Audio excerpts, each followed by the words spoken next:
추석을 맞이해서 온 가족이 둘러앉아 하나님 앞에 예배하는 것 참으로 아름답습니다.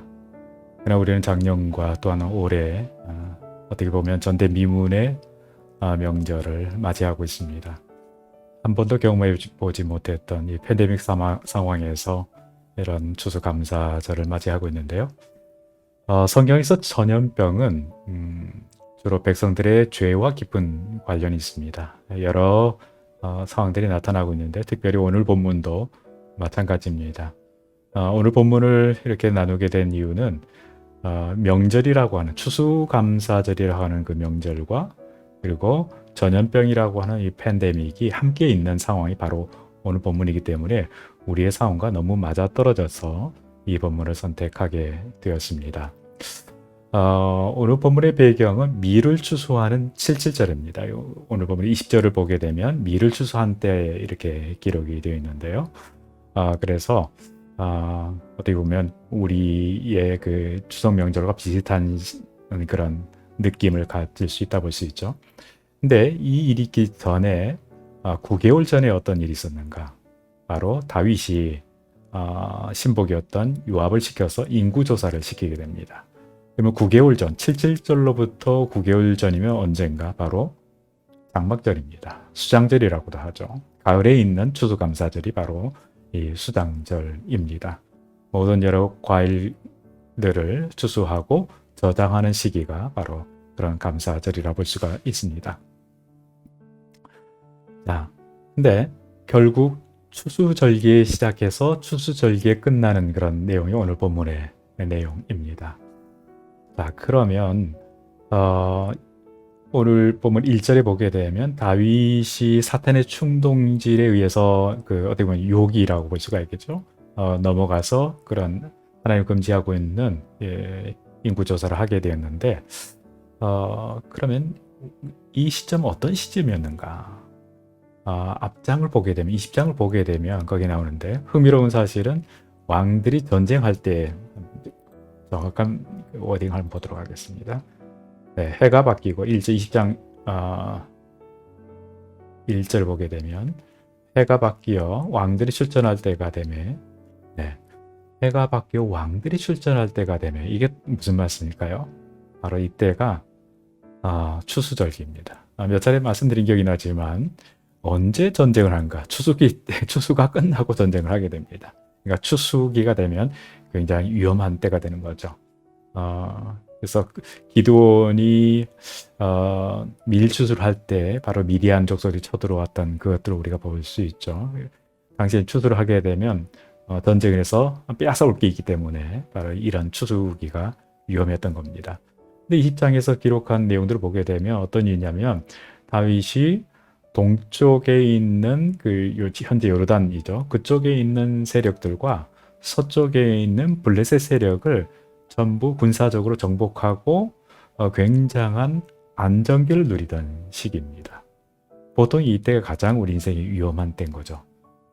우리가 인간적으로 성공했을 때에 더 성공하고자 하는 그런 욕구가 있습니다. 물론 오늘 본문에서 다윗이 왜 인구조사를 했겠는가? 그것은 아마 또 다른 동기가 있을 가능성이 충분히 있습니다. 어떤 동기냐면 이제 다윗이 자신의 인생을 마무리하고 아들 솔로몬에게 그 왕위를 물려주는 그런 상황이었는데 무엇을 아들에게 물려줄 것인가 아마 고민했을 것입니다. 이제 정치적으로 그리고 군사적으로 안정기에 접어들었습니다. 그러나 더 확고한 뭔가를 물려주기 위해서 아마 인구조사를 하지 않았을까 봅니다. 인구조사가 갖는 의미는 뭐냐면 첫째는 인두세, 세금을 걷기 위한 목적이었고 두 번째는 전쟁을 수행하기 위한 그 군대의 숫자가 얼마나 큰가를 확인하기 위한 것이 바로 인구조사의 두 가지 목적이었습니다. 아들에게 아주 확실한 것들을 그런 정보를 줌으로 해서 그걸 통해서 더 확고한 그리고 힘 있는 그런 나라로 세워갈 수 있도록 아마 인구조사를 하지 않았을까. 그러니까 어떻게 보면 인간적으로 생각해 보면 아들에게 좋은 것을 주려고 아마 인구조사를 하지 않았을까. 근데 문제는 뭐냐면 그것이 하나님이 금지한 것이라는 것입니다. 왜 하나님께서 금지하셨겠는가? 인구조사를 뭐 이유가 있죠. 그거는 오늘 뭐 이렇게 자세히 다 할 수는 없고 간단히 말씀드리면 하나님보다 인간의 어떤 힘을 더 신뢰하는 것을 금하는 것이라고 해석해 볼 수 있습니다. 근데 다윗은 바로 이제 그런 부분에 있어서 하나님 앞에 범죄를 했던 것이죠. 또 우리는 오늘 말씀을 통해서 깨달아야 될 게 뭐냐면 뭐 우리 자녀든 또는 우리가 살아가는 사람에게 무엇을 남겨줄 것인가, 무엇을 줄 것인가, 진짜로 중요한 유산이 뭔가, 이 부분을 우리가 생각해야 된다는 겁니다. 결국 다윗의 의도와는 달리 일로 인해서 굉장히 큰 전염병이 일어나게 된 거죠. 오늘날로 치면 코로나19와 같은 그런 팬데믹이 일어나서 7만여 명이나 되는 많은 백성들이 무고하게 죽게 된 거죠. 잘못은 다윗이었는데 그가 통치하는 백성들이 고통을 당하게 되었습니다. 이 일을 경험하면서 그래도 다윗은 다행스럽게도 신앙의 본질로 돌아오게 됩니다. 이게 계기가 되어서 다윗이 하게 된 게 뭐냐면 앞으로 솔로몬이 짓게 될 그 성전의 터를 오르난 타작마당을 매입을 함으로 해서 준비를 하게 된 거고, 결과적으로는 인구 조사를 통해서 그의 아들 솔로몬에게 유산을 남기려고 했던 것이 아니라 결과적으로는 신앙적인 유산을 그의 아들에게 남길 수 있었다. 이게 우리에게 중요한 교훈인 것 같습니다. 추수라는 것은 수확입니다. 그리고 우리에게 그 수확이라는 것은 풍성함을 의미합니다. 누구나 다 우리는 풍성함을 추구합니다. 많은 것들 소유하기를 원합니다. 우리 자녀들에게도 그것을 남겨주기를 우리는 원합니다. 근데 진짜 추수가 뭔가? 우리가 자녀들에게, 그리고 내가 사랑하는 사람에게 줄 수 있는, 그리고 줘야 하는, 남겨줘야 하는 진짜 중요한 추수, 인생의 진짜 중요한 수확은 뭔가? 그것이 바로 신앙적인 유산이라는 사실을 오늘 본 말씀을 통해서 우리에게 말씀해 주고 있습니다. 우리가 갖는 물질은 있을 때도 있고 없을 때도 있습니다. 그러나 신앙의 유산은 우리에게 가장 중요한 것일 뿐만 아니라 그 유산을 통해서 우리는 그것을 기반으로 해서 우리 인생 자체가 달라지는 것입니다. 물질적인 유산 남기지 말라는 게 아닙니다. 가장 중요한 우선순위가 뭐냐는 것입니다. 그리고 물질적인 것은 자칫 잘못하면 다윗이 범했던 것처럼 과욕을 부리기 쉽습니다. 우리가 항상 경계해야 되는 것이 바로 그 부분입니다.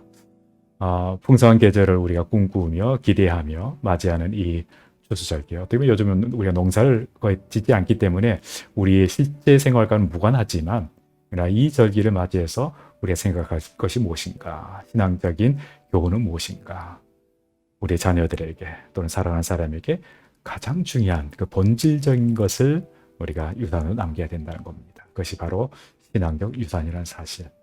다시 한번 우리가 이 추석 명절을 통해서 그 부분을 깨닫고 결단하고 또 이 예배를 통해서, 이 말씀을 통해서 그 부분을 다시 한번 하나님 앞에서 바로 세울 수 있는 그런 계기가 되기를 바랍니다. 기도하겠습니다. 하나님 아버지, 온 가족이 함께 모여서 주님 앞에 예배합니다. 추석 명절 이 기간을 통해서 우리가 무엇을 깨닫고 무엇을 결단해야 될지 우리에게 말씀을 주셔서 감사합니다. 팬데믹으로 인해서 많은 사람이 고통을 당하고 있고 어려움을 당하고 있습니다. 혹여 이것이 우리 인간들의 과욕 때문에 생겨난 것은 아닌지, 실제로 과학자들은 그렇게 얘기합니다. 인간의 과욕 때문에 이런 일이 일어났고 앞으로도 그럴 거라고 합니다. 다윗이 경험했던 바로 그 전염병도 마찬가지였습니다. 우리가 지나치게 물질을 추구할 때에 이러한 전염병이 찾아옵니다. 인간에게 위기가 찾아옵니다. 이것을 극복할 수 있는 가장 본질적인 해결 방법은 우리가 믿음으로 다시 돌아가는 겁니다. 신앙으로 돌아가는 것입니다. 우리 가정도 그렇고 국가도 그렇고 전 세계도 마찬가지입니다. 하나님 앞에 우리가 믿음으로 바로 서게 하여 주옵소서. 그리고 우리 후손들에게 가장 중요한 바로 이 유산을 남길 수 있는, 믿음의 유산을 남길 수 있는 우리 모든 가정 구성원들 될 수 있도록 은혜 베풀어 주옵소서. 모든 말씀 예수님 이름으로 기도합나이다. 아멘.